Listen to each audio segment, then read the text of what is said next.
I'd like to share another moment and talk about my affection for the gin martini. Martinis are a little bit of a specialty of mine. I'm a martini guy at my heart. They bring me love and joy whenever I have one. I keep them for semi-special occasions because if you drink martinis every day, you just walk around the world drunk all the time, and that wouldn't be healthy. But I really enjoy a proper martini. And the gin martini, especially a dry gin martini, it brings a certain sense of peace to me. And there's a little bit of a story behind that, which I'll share a little bit.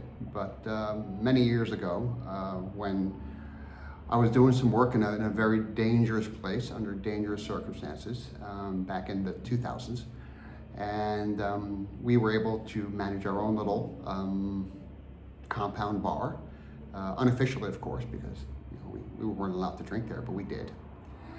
And I found my way to get gin or vodka in, and had someone mail me olives from back home, and we went to the Italian base and we were able to get some vermouth, and it was kind of a cool setup. I think I can talk about this now.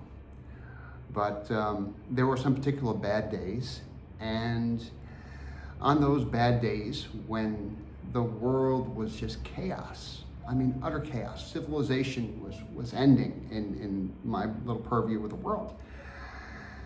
And I was like, humanity has lost it. I would take those days and I would pour myself, well, not just for me, for my friends and colleagues who were there, I'd make up a round of dry gin martinis. And because the classic martini is just basically gin with a splash of vermouth, if that, it's just the foundation of civilization.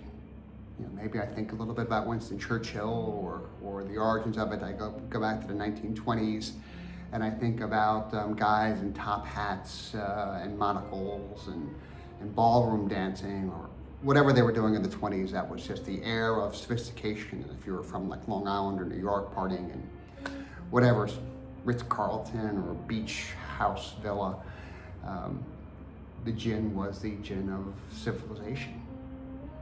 So I held on to that thought in the most dangerous of times in my life, and on those particular days where I thought the world was chaos, I would have satisfaction in just sipping something that was just pure and wholesome and grounded, not corrupted by anything else. I mean, martinis today, if you want a good martini, you really need to know the right bar to go to and the right place to go.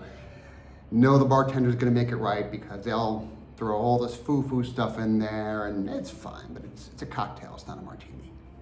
But a proper gin martini, in its purest form, it's something special.